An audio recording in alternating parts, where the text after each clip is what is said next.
Life's got a funny way of kicking you when you're down, or at least that's how it felt for me, Monica. I was just a regular 25-year-old, dealing with the usual mess of a life that seemed to spiral out of control more often than not. My days were filled with the mundane tasks of a job that was as uninspiring as watching paint dry, and my nights? Well, they were spent arguing with Jake, my boyfriend of 3 years. Jake was complicated. On good days, he was the guy who'd make you laugh until your stomach hurt. On bad days, he was the master of cold shoulders and harsh words. Our relationship was hanging by a thread, frayed and worn from too many fights about things neither of us would remember the next day. One particularly drab Thursday evening, I found myself sitting across from Jake at our usual spot, a dingy diner that had seen better days. The air was thick with the smell of grease and stale coffee, a fitting backdrop for yet another round of our endless bickering. "Why do you always have to be so damn difficult, Monica?" Jake snapped, his patience wearing thin. "Me? Difficult? You're the one who's impossible to talk to," I retorted, my voice rising in frustration. The conversation went round and round, like a merry-go-round that had lost its charm. It was always the same issues, the same arguments. Money, commitment, the future, you name it, we fought about it. Our words were like daggers, each one sharper and more hurtful than the last. As we left the diner, the cold night air did nothing to cool our tempers. The walk home was silent, each of us stewing in our own anger. The tension was palpable, a thick fog that refused to lift. Once we were back at our cramped apartment, the silence continued. It was as if we had run out of words, the bitterness of our argument leaving us both exhausted and defeated. The only sound was the ticking of the clock, a relentless reminder of the time we were wasting. Lying in bed that night, I couldn't help but wonder where it all went wrong. Was this what the rest of my life would look like? Endless fights with a man who seemed more like a stranger with each passing day. The thought was suffocating, a heavy weight on my chest that made it hard to breathe. It was in that moment of despair that I made a decision. I couldn't live like this anymore. Something had to change. Little did I know, the universe had already set in motion events that would change my life in ways I could never have imagined. But for now, I drifted off to sleep, the storm clouds of my life gathering on the horizon, waiting to burst open. Just when I thought things couldn't get any worse, tragedy struck. My parents and I were involved in a horrific car accident. It happened so fast, one moment we were talking and laughing, the next everything was chaos and pain. When I woke up in the hospital, the world as I knew it had crumbled. My parents were gone, and I was left alone with a damaged spine and legs that wouldn't move. I couldn't see a future for myself. My life, as I knew it, was over. Lying in the sterile white of my hospital room, I was drowning in thoughts that maybe, just maybe, my life as I knew it was done for.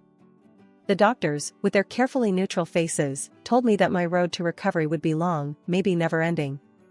"Rehabilitation will be a significant journey," they said, their voices a mix of professional detachment and pity. But what I heard in their silence was a louder, scarier message. They didn't want to give me false hope. It was during one of those countless, blurred days filled with silent despair that Jake walked into my room, his parents trailing behind him. They had that look people get when they're trying to be strong for someone else, their smiles a bit too tight, eyes a tad too bright. Jake came to the side of my bed, and for a moment, he just looked at me.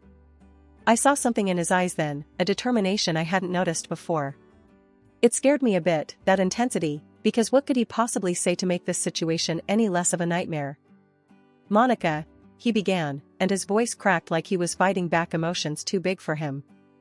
"I know this is probably the worst timing, and I know you're going through hell right now. But I can't pretend anymore. I can't act like what I feel for you isn't the most real thing I've ever felt in my life." His words hung in the air, heavy and unexpected. Then, before I could even process what he was saying, Jake did something completely crazy. He got down on one knee right there on the cold, hard floor of my hospital room. "I love you, Monica. I love you more than I've ever loved anything or anyone in my life. Marry me. Let me take care of you.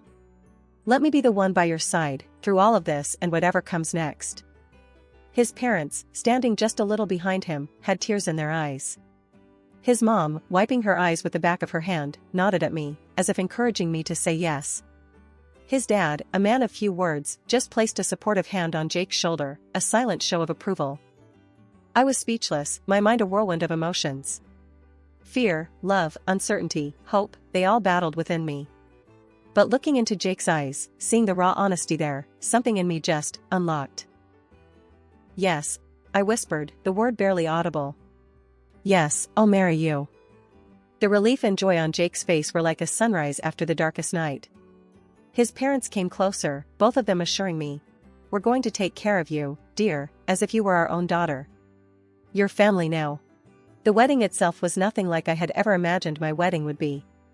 It was small, intimate, with only the closest of our relatives and friends. I was in my wheelchair, feeling a mix of exhaustion and happiness, a bizarre cocktail of emotions. But when I saw the faces of those who came, saw their genuine smiles and teary eyes, I knew this was right. This was real. Despite the unorthodox circumstances, that day was a blur of love, a testament to something I wasn't sure I believed in anymore: hope. Jake and I, hand in hand, faced our small audience, our vows more than just words, they were promises, a bridge over the uncertainty of my recovery and our future. And as we sealed those vows with a kiss, I allowed myself to believe, maybe for the first time since the accident, that life wasn't over.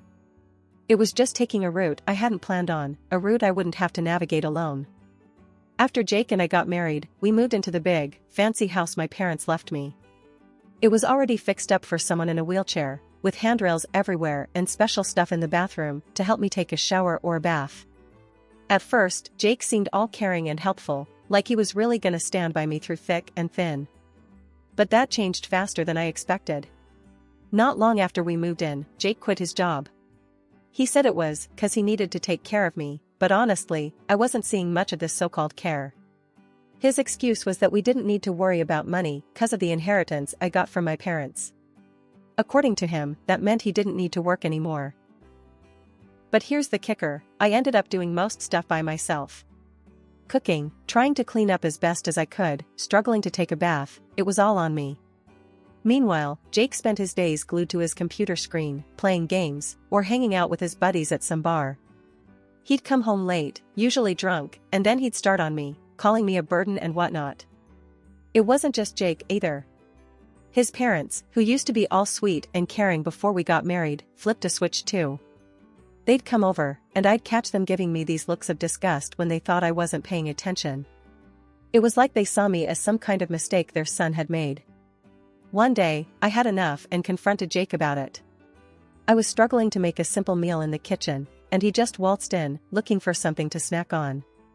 "Can't believe you're just lounging around all day while I bust my ass trying to do basic stuff," I snapped, my frustration boiling over. Jake just rolled his eyes, grabbing a beer from the fridge. "Oh, come on, Monica. You act like you're the only one who's got it tough. I gave up my job for you, remember?" "Gave up your job? Please, you've made that into some kind of noble sacrifice. All you do is mess around all day while I'm stuck dealing with all of this." I gestured around the kitchen, my voice cracking with emotion. "And what's that supposed to mean? You think I enjoy having no life outside of this house? You think I like seeing you like this?" His voice was getting louder, more aggressive. "Having no life? You're out every other night, Jake. How's that having no life? And me? I didn't choose this. I didn't ask for any of it." I was shouting now, tears of anger and frustration welling up in my eyes. The argument spiraled from there, each of us hurling accusations and hurtful words until we were both too exhausted to continue. It was clear as day that the man I married, the family I thought I'd gained, they weren't the support system I'd hoped for. They were just another set of obstacles I had to navigate in this new, harsh reality of mine. As the days turned into weeks, the atmosphere in my home shifted from uncomfortable to outright hostile. Jake's parents, who had once put on a facade of concern and affection, now treated my home like their personal kingdom, blatantly disregarding any semblance of respect or boundaries. Their behavior escalated quickly. They roamed the house as if it were theirs, rummaging through the refrigerator at any hour, taking food without so much as a "by your leave." The living room became their domain, the sofas permanently indented from their constant lounging. The television blared from morning till night, filling the house with incessant noise that grated on my nerves. I remember one afternoon, trying to catch a moment of peace, I asked them, yet again, to lower the volume. "Could you please turn down the TV? I'm trying to rest, and it's really loud," I pleaded, my voice laced with frustration. My mother-in-law, without so much as glancing my way, waved dismissively and replied, "Oh, stop fussing. The volume's fine. You're just too sensitive." Their audacity left me fuming, but nothing prepared me for the discovery I made one quiet morning. I decided to sort through my mother's jewelry, seeking a small connection to her, a moment of solace amidst the chaos. As I opened the cherished casket, my heart sank. The pearl beads, a precious keepsake from my mom, were gone. The shock of their absence was quickly overshadowed by anger when, later that day, I saw the missing beads adorning my mother-in-law's neck. I confronted her, my voice shaking with a mix of rage and disbelief. "Those are my mother's pearls. How did they end up with you?" She feigned confusion, a poorly masked look of guilt quickly passing over her face, before she retorted, "Your mother's? Don't be ridiculous. These have been mine for years. You should be ashamed, accusing me of such nonsense." Her words stung, but they also solidified my growing suspicions about the kind of people I was dealing with. My discomfort turned to vigilance, and it wasn't long before I noticed other items missing: paintings that once graced our walls, expensive dishes that were part of my family's collection. Each disappearance chipped away at my sense of security, leaving me feeling more isolated and betrayed. The final straw came when I caught a glimpse of my mother-in-law one evening, sneaking out with a large, bulging black bag. Her hurried pace and the way she glanced around, thinking she was unnoticed, spoke volumes. I couldn't stay silent any longer. Confronting her the next day, I demanded, "What was in that bag you took out last night? More of my things? More of my parents' memories you decided you're entitled to?" Her reaction was a mix of defensiveness and guilt. "You've got it all wrong," she stammered, avoiding my gaze. "I was just taking some things to donate. Your accusations are hurtful and unwarranted." But her words rang hollow. The evidence was too damning, the pattern too clear. I was living with vultures, picking over the remains of my past life, my family's legacy. The realization was a bitter pill to swallow, leaving me to wonder how I could ever have thought these people were my family. Lily, my beacon in the fog of deceit surrounding me, was more than just a friend at this point. She was my ally in a house that felt more like enemy territory with each passing day. During one of her routine visits for my massage therapy, which had become one of my few solaces, I finally broke down and shared my darkest suspicions about Jake and his parents. The weight of my words hung heavy in the air, thick with betrayal and fear. Lily's response was immediate, a mix of outrage and practicality. "Monica, we need solid proof. How about we plant some bugs in the house? Catch them red-handed?" Her suggestion, radical as it seemed, was a lifeline. Desperation had a way of making the unthinkable suddenly seem like the only option. So, we did just that. Lily expertly placed tiny recording devices in strategic locations around the house, her movements swift and unseen. The anticipation was torture, waiting for the right moment to listen to the recordings. When we finally sat down to review them, the sense of betrayal I felt was suffocating. Jake and his parents' voices filled the room, their words a testament to their greed and callousness. Jake's voice was the first to cut through the silence. "Once Monica is out of the picture, in that institution, everything here is ours. We'll live like kings." His mother's laughter was a chilling soundtrack to their scheming. That jewelry sale was just the start. We'd barely scratched the surface of what we can make off her inheritance. And his father, always the quiet one, surprised me the most. "Keep it down. We don't want her getting wind of this before everything's in place. But yeah, the sooner she's gone, the better." Lily and I exchanged a look of horror. The reality of my situation was worse than I had imagined. They weren't just stealing from me, they were planning to dispose of me, to erase me from my own life. "I can't believe this. How could they be so cruel?" My voice was barely above a whisper, the hurt and disbelief rendering me almost speechless. Lily, ever my protector, squeezed my hand tighter. "We won't let them get away with this, Monica. You're not alone in this fight." But the question of what to do next was daunting. Confrontation seemed too dangerous, given their plans for me. "I need to be smart," I said, the gears in my mind turning. "They think they're playing me, but now we've got them. I need a plan, something to turn this all back on them." Lily nodded, her determination mirroring my own. "We'll figure this out, together. They picked the wrong woman to mess with." As we plotted our next steps, the recordings continued to play, a grim soundtrack to our resolve. Each word from Jake and his parents fueled my determination to fight back, to reclaim my life and my dignity from those who'd so callously tried to strip it away. The dinner table that night felt more like a stage for a performance nobody wanted to attend. Jake and his parents, acting as though nothing was amiss, exchanged glances loaded with unspoken words. Their feigned ignorance was almost insulting. As we sat there, the chasm between us couldn't have been wider.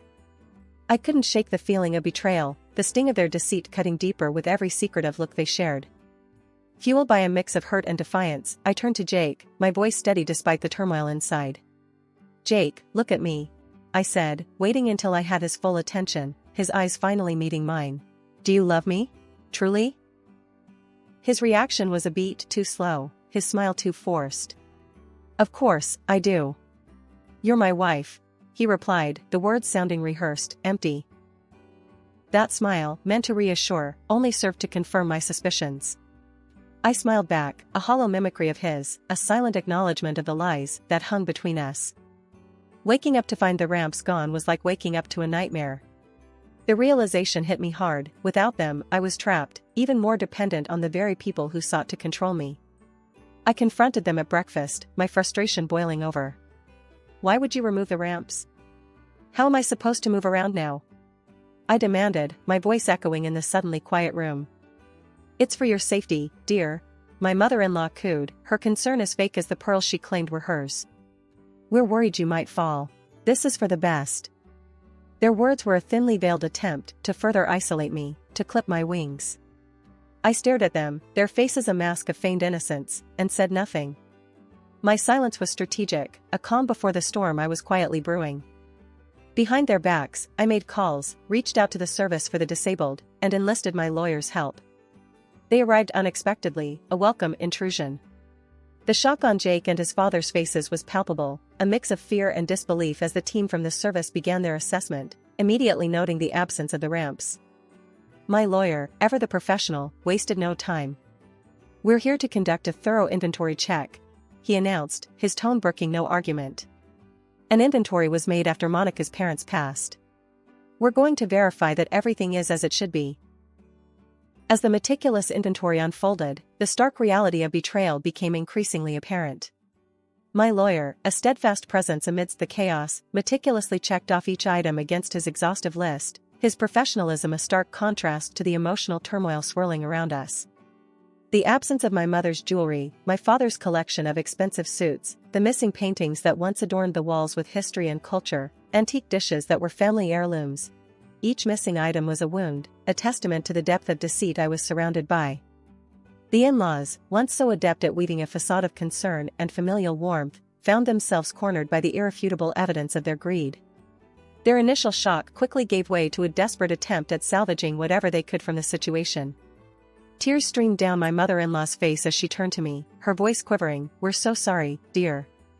It all just got out of hand. Please, can't we move past this?" Her husband, my soon-to-be ex-father-in-law, echoed her sentiment, his voice breaking under the weight of his guilt. "We never meant to hurt you. It was greed, foolishness. Please forgive us." But the time for forgiveness had long passed. I faced them, the weight of their betrayal heavy on my heart, yet my resolve unwavering. "Forgiveness? After everything you've done? You didn't just steal things, you tried to steal my dignity, my independence," I countered, my voice steady and strong. Turning to the police officers, I presented them with the inventory results and the recordings, undeniable proof of the in-laws' deceit. "These are the people you're looking for," I said, the finality in my voice marking the end of this chapter of my life. The court proceedings were swift, the evidence overwhelming. The judge's gavel sealed their fate, sentencing them for their crimes, mandating the return of what could be salvaged from their thefts, and compensating for what could not. Watching them face the consequences of their actions, a mix of relief and sorrow washed over me. Justice had been served, but at what cost? Divorcing Jake was a liberating, if painful, process. I also pursued compensation for the mistreatment, a legal acknowledgement of the suffering they had inflicted. Throughout the legal battles, my voice never wavered, my testimony a cathartic release of all the pain and betrayal I had endured. In the end, sitting in a wheelchair on the steps of the courthouse, a sense of closure enveloped me. The journey had been harrowing, a test of my resilience and strength. As I look back on the tumultuous journey I've endured, it's hard not to feel a sense of pride mingled with disbelief. The road to recovery was fraught with uncertainty, yet here I am, making strides, both literally and metaphorically, that once seemed out of reach. My legs, which doctors feared might never regain their strength, are now carrying me forward, step by tentative step. The sensation of pebbles under my feet, a once mundane experience, now fills me with an overwhelming sense of victory. Your progress is nothing short of remarkable, my doctor told me during a recent visit, his voice tinged with genuine astonishment. It was a far cry from the cautious optimism he offered in the early days of my rehabilitation. Reconnecting with my friends has been a lifeline, their unwavering support a constant reminder that I'm not alone in this fight. We're here for you, no matter what, they assure me, their words a balm to the scars left by betrayal. Jake, the man I once believed would stand by me through thick and thin, has become a distant, almost pitiful figure. Stripped of the financial windfall he so greedily anticipated, he now scrapes by, his calls and apologies a desperate attempt to claw back into my life. Can't we just put all this behind us? Start fresh? He pleads, his voice a mix of desperation and hope. I can't help but laugh, the sound rich with scorn and liberation. Start fresh? With you?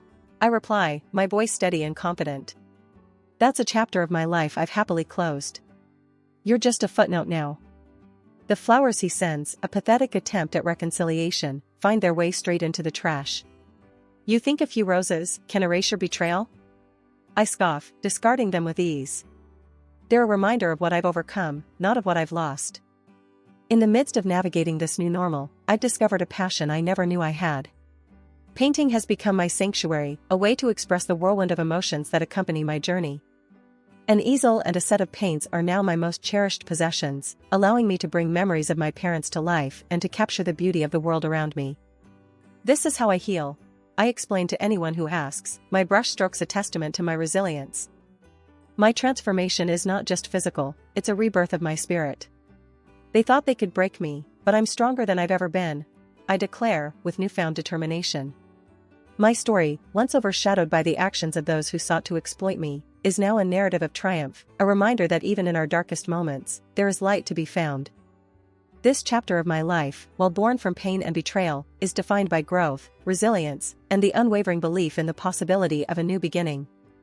I am not the same person I was before, I am stronger, wiser, and ready to face whatever comes next with grace and courage.